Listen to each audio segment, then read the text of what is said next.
मी पूजा. आजच्या व्हिडिओमध्ये तुमच्याशी शेअर करणार आहे की मॅटर्निटी शूट तेही अगदी 0 बजेटमध्ये कसं करायचं. तसं तर हल्ली मॅटर्निटी शूट असो किंवा बड्डेचा असो, त्याच्यानंतर प्री वेडिंगचा असो, लग्नाचे कुठलेही शूट्स म्हटलं की आपण फोटोग्राफरला बोलवतो आणि त्यांच्याकडून करून घेतो. पण मला असं वाटतं की काही शूट्स हे असे असतात, इझी असतात आणि जे की आपण घरच्या घरी 0 बजेटमध्ये सुद्धा करू शकतो. तर तसंच हे आजचं शूट आहे, जे की मी अगदी 0 बजेट म्हणजे बाहेरून कुठलीही गोष्ट खरेदी न करता, कुठलाही खर्च न करता अगदी मोबाईलवरतीच हा व्हिडिओ बनवते. तर ते मी तुमच्याशी आज शेअर करणार आहे. सुद्धा जर असं 0 बजेट शूट करायचं असेल तर हा व्हिडिओ तुमच्या नक्कीच उपयोगी ठरेल. तर व्हिडिओ शेवटपर्यंत नक्की पहा. तर सर्वात आधी कुठलाही व्हिडिओ शूट करायचा असेल तर आपल्याला एक थीम आपल्या डोक्यात असणं गरजेचं असतं. जसं की हल्ली लोक शेतकऱ्याच्या थीम घेतात की शेतामध्ये शूट करतात. त्याच्यानंतर हे सीतामातेचं प्रेग्नेन्सीतलं लवकुशच्या वेळी जेव्हा सीतामाता वाल्मिक ऋषी यांच्या आश्रमामध्ये होत्या त्यावेळेस त्यांची प्रेग्नेन्सीची जर्नी कशी असावी हे दाखवतानाचं शूट. त्याच्यानंतर कोणी वेस्टर्न स्टाईलनी करतं. तर तशी एक कुठली तरी एक थीम आधी आपण डिसाईड करणं गरजेचं आहे. तर सर्वात पहिले आपल्याला फोटोशूट कुठलंही जे आपण करणार आहोत ते कुठल्या थीमवर आधारित असणार आहे. थीमसाठी आपण गाणं कुठलं डिसाईड करतोय की असं तर करून चालणार नाही ना आपल्याला की आपण शॉर्ट्स घेतोय अगोदर आणि नंतर त्याला कुठलं तरी गाणं मॅच करू. तसं केल्याने आपल्याला व्हिडिओ एडिटिंगला प्रॉब्लेम येऊ शकतो, कारण ते सगळ्या गोष्टी आपल्यालाच करायच्या आहेत. सो आपल्याला स्टेप 2मध्ये काय करायचे, सॉन्ग सिलेक्ट करायचे की कुठलं गाणं आपण घेणार आहोत आणि सॉन्ग सिलेक्ट केल्याच्या नंतर मग त्या सॉन्गला आपल्याला थोड्या वेगळ्या कडव्यांमध्ये आपल्याला काय ॲक्शन्स करायचे आहेत, काय शॉर्ट्स घ्यायचे आहेत ते डिसाईड करायचे. जसं की आज मी गाणं निवडलेलं आहे की राम आएंगे तो अंगना सजाऊंगी. ह्या गाण्यावरती मी आजचं शूट करणार आहे आणि माझी थीम असणार आहे सीतामातेचं प्रेग्नेन्सीची जर्नी. तर ती थीम आणि हे गाणं असणार आहे. सो मी शॉर्ट्स कसे डिसाईड केले की सीतामाता जेव्हा वनात असतील त्यावेळेस त्या कशा त्यांची प्रेग्नेन्सीची जर्नी राहिली असेल. जसं की त्या फुलं वगैरे सकाळची त्यांची दिनचर्या कशी असेल, फुलं तोडत असाव्यात, त्याच्यानंतर खाण्यासाठी फळं वगैरे घेताना, रामाची प्रतीक्षा करताना, वाट बघतानाच. तर असे वेगळे वेगळे शॉर्ट्स त्यामध्ये असणार आहेत, ते तुम्ही पुढे बघू शकता. तर आता थीम झाली, सॉन्ग झालं, त्याच्यानंतर शॉर्ट्सही झालेत आपले. आता ह्या सगळ्या शॉर्ट्सला आपल्याला काय काय साहित्य लागणार आहे त्याची सुद्धा आपण एक यादी करणं गरजेचं आहे. कारण आपण कुठलंही शूट करायचं म्हटलं की घरापासून दूर जाणार आहोत आणि तिथे गेल्यावर असं नको व्हायला की अरे आपलं हे सामान विसरलंय, ते साहित्य राहिलं आहे आपलं घरी. त्यामुळे त्या संपूर्ण साहित्याची डिटेल लिस्ट बनवायची. तर आता आज मी जे मला शूटसाठी लागणार होतं तर त्या सगळ्या सामानाची मी कालच डिटेल लिस्ट केलेली. म्हणजे अगदी फुलं पण मला घ्यायची आहेत, फळं घ्यायची आहेत, हळदी कुंकू ताट तांब्या काय काय लागणार मी तुम्हाला ते सगळं दाखवून देईल. ते सगळं साहित्य मी लिहिलं आणि त्याचबरोबर माझा जो आउटफिट असणार आहे, लुक माझं पूर्ण साडी, मग त्या साडीसोबत मला काय काय ॲक्सेसरीज घालायचे आहेत आणि आजच्या शूटमध्ये फार मेकअप नसणार आहे त्यामुळे मला ते लागणार नाही. पण तरीही ज्या बेसिक गोष्टी असतात, कंगवा पावडर वगैरे, ह्या टिकली गोष्टींची सुद्धा मी डिटेल यादी केली जेणेकरून आपलं कुठलंही सामान घरी राहता कामा नये. तर तसंच तुम्हाला त्या साहित्याची पूर्ण डिटेल लिस्ट बनवायची. त्याच्यानंतर जो आपण व्हिडिओ शूट करतोय त्याची स्क्रिप्ट अगदी तंतोतंत आपल्या डोळ्यासमोर असायला हवी. कारण जेव्हा आपण फोटोग्राफरला बोलवतो ना तेव्हा ते आपल्याला काही ॲक्शन्स वगैरे करायला सांगतात, पण जेव्हा आपण घरचीच एखादी व्यक्ती घेऊन येतो आणि त्या व्यक्तीचं आणि आपल्यात जर कम्युनिकेशन झालेलं नसेल की आपल्याला काय शॉर्ट्स घ्यायचे, कसं करायचे, कारण इथे सगळं डायरेक्टर, एडिटर सगळं काही आपणच आहोत, स्क्रिप्ट लिहिणारे रायटर वगैरे सगळं आपणच आहोत. सो आपल्या डोळ्यापुढं ती पूर्ण स्क्रिप्ट जशाच्या तशी आपल्या डोळ्यांसमोर असायला हवी, जेणेकरून शॉर्ट्स घेताना आपल्याला की मी आता पुढे काय करू अशी वेळ येणार नाही. तर त्यामुळे स्क्रिप्ट पूर्ण डोळ्यांसमोर ठेवा की मला आता इथून मला चालतच जायचं आहे, इथे जाऊन मला बसायचं आहे, असं पूर्ण की मला फुलं तोडायची आहेत, हे सगळं ते सुद्धा तुम्ही डिटेल गोष्टी लिहून घ्यायच्यात. कारण जेव्हा आपण व्हिडिओ शूट करायला जातो तेव्हा एखादी गोष्ट विसरून राहू शकते आणि नेमकी ती विसरलेली गोष्ट जी असते आणि गाण्याचे शब्द असतात त्याला जर मॅच करायला आपल्याकडे काही नसेल तर मग तो शॉट आपला तसाच राहून जाईल किंवा ते गाणं. तर व्हिडिओ शूट करताना अगदी शांत डोक्याने सावकाशपणे घ्यायचा आहे. एखादा शॉट आपल्याला कळतं, कारण आपण दरवेळी मोबाईल तर पाहणार नाही आहोत की तो शॉट कसा आलाय म्हणून. त्याच्यामुळे आपल्याला आपण जर शांत असू, व्हिडिओ सावकाशपणे करत असू, तर व्हिडिओ परत आपल्याला रिटेक घेण्याची वेळ येणार नाही. एका टेकमध्येही बनून जाईल आपल्याला हवं ते. सगळ्यात महत्त्वाचं की आपण सॉन्ग सिलेक्शन झालं आहे, आपलं साहित्य झालं आहे, थीम ठरली, सगळ्या गोष्टी ठरल्या आहे. पण हे सगळं करत असताना तुम्ही लोकेशनचा सुद्धा विचार करा की त्या लोकेशनला काय सूट करेल, किंवा आपलं जे गाणं आहे त्याला लोकेशन एक्झॅक्ट कसं हवं. मग तसं लोकेशन आपल्या घराजवळ कुठे आहे, तर ते लोकेशनही चांगलं निवडा. आणि घरच्या घरी करतोय, जवळच, सो 2च व्यक्ती चाललो आहे आपण, 2-3च लोकांसोबत चाललो आहे, सो जवळचंच लोकेशन निवडायचं, काही गोष्टी ॲडजस्ट करून घ्यायच्या. तर तसं मी आजचं लोकेशन निवडलं आहे. इथे आम्ही शेतात आलो आहे.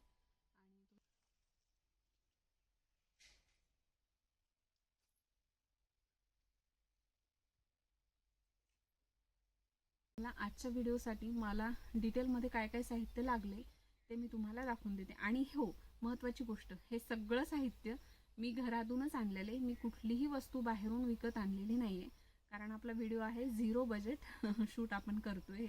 सो मी तुम्हाला सगळं डिटेलमध्ये सांगते. आणि ह्या शूटसाठी मला जे आउटफिट लागलं, ती माझी ऑरेंज कलरची साडी आहे. तर साडीसुद्धा ही घरातलीच आहे. फुलारी आणलेली आहे, जी की मला फुलं तोडताना चालत जाण्यासाठी लागणार आहे. अशी हातात पकडून मी याला घेऊन चालणार आहे. आणि त्याच्यामध्ये आम्ही इथे आल्याच्या नंतर शेतातली काही फुलं तोडलेली आहेत. सो हे आहे. त्याच्यानंतर ही फळांची टोकरी, जेव्हा दुपारच्या वेळी मे बी खाण्यात येत असावीत, तर अशी टोकरी त्यांच्यासोबत असावी असं मला वाटलं, तर हे घेतलं आहे. आणि हे पूजेचं ताटामध्ये पंचपाळ आहे, फुलं आहेत, तांब्या आहेत, त्याच्यामध्ये डाळ आहे. या राळीचा आम्ही धूर करणार आहोत नंतर, एक शॉर्ट तसा पण लिहिलेला आहे. तर हे काडीपेटी आहे. आणि सगळ्यात महत्त्वाचं एक असं सुई दोरा तुम्ही नेहमी सोबत कॅरी करायचा, सुई दोरा आणि कैची, जेणेकरून कधीही काम पडू शकतो. फुलांचा हार करावा लागू शकतो, किंवा आपण ज्या माळा वगैरे गळ्यात घालायला बनवलेले, इथं मी ह्या अशा माळा घरीच बनवल्यात रुद्राक्षांच्या. तर ह्या माळा वगैरे तुटली वेळेवर, तर त्याच्यासाठी सुई दोरा पाहिजे मला असं वाटलं. तर हे आम्ही माळा घरात ऑलरेडी होत्या, तुमच्याकडे नसतील तर तुम्ही शेजारी पाजारी कुणाच्याकडेही ह्या माळा मागितल्या, कुणी तुम्हाला सहज देऊ शकेल. घ्या, तुम्हाला हव्या तशा त्या बनवा, आणि त्याच्यानंतर देताना जशा होत्या तशा परत धाग्यामध्ये ओवून त्यांना परत द्या. तर हे हातामध्ये घालायचे, हे एक आणि हे एवढे हातात घालायचे आहेत. आणि अजून 2 माळा आहेत ज्या की गळ्यात घालणार आहे मी, त्या पण आहेत. तर हे एवढं साहित्य आपल्याला आजच्या शूटसाठी लागणार आहे. आणि बाकी काय जे आहे ते मेकअपचं सामान आहे, ते सगळं आपल्याला, ते पण मी सोबत कॅरी केलेलं आहे. तर चला, मी आता छान तयार होते.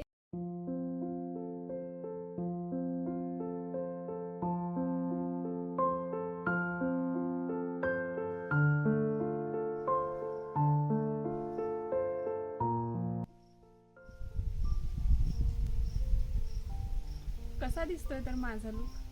खरं तर मी जेव्हा काल हा लुक ट्राय केला सीता मातेचा, तेव्हा एक थोडी मला अस्वस्थता आली होती की एवढी मोठी राजकुमारी, एवढी मोठी राणी, आणि नंतर एकदम असे साधेसुधे वस्त्र, कुठलाही मेकअप नाही, माझ्या अजूनही अंगाला शहारे येत आहेत. तर थोडं मला मन भरून आलं होतं की खरंच सीतेचं आयुष्य किती, म्हणजे तो प्रवास किती कठीण होता तिच्या आयुष्यातला.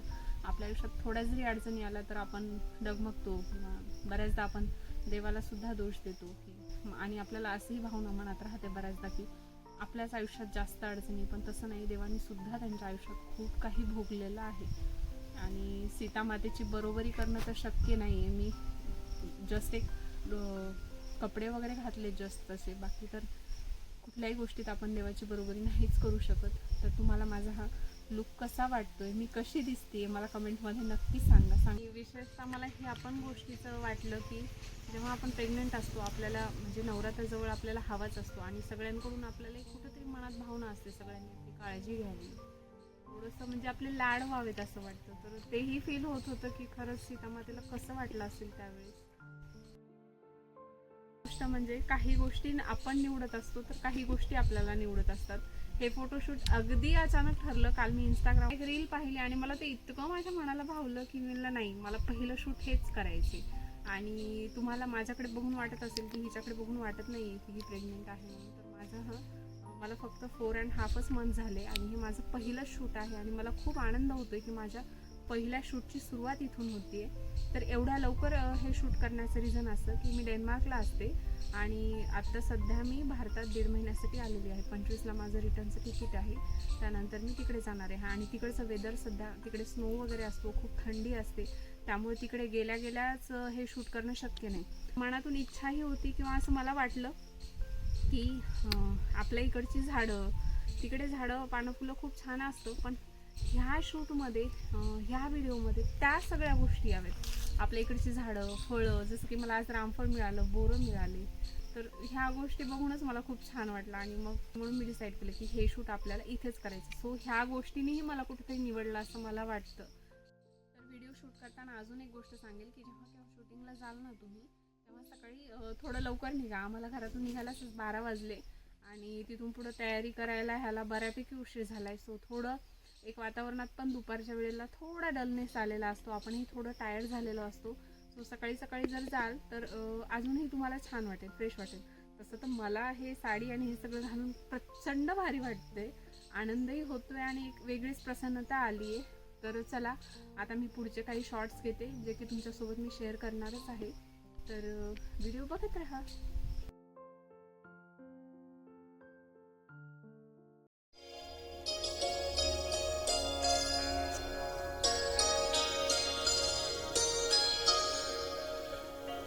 मेरी झोपड़ी के भाग आज खुल जाएंगे, राम आएंगे।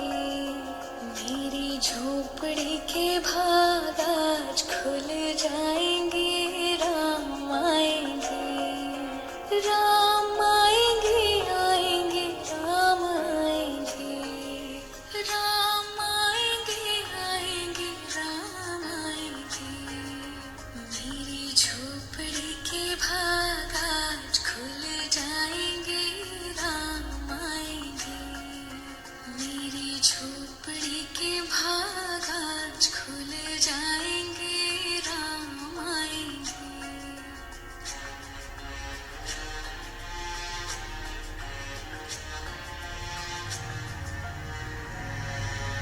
राम आएंगे तो अंगना सजाऊंगी, दीप जला के दिवाली मैं मनाऊंगी।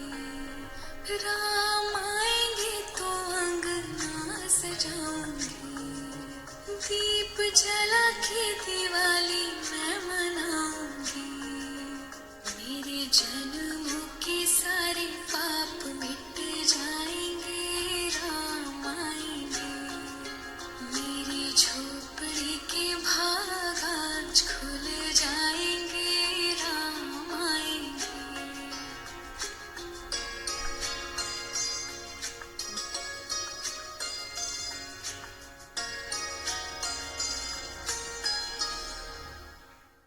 राम झूलेंगे तो पालना झूलाऊंगी, मीठे मीठे मैं भजन सुनाऊंगी। राम झूलेंगे तो पालना झूलाऊंगी, मीठे मीठे मैं भजन सुनाऊंगी। मेरी जिंदगी के सारे दुख मिट जाएंगे, राम आएंगे। मेरी झोपड़ी के भाग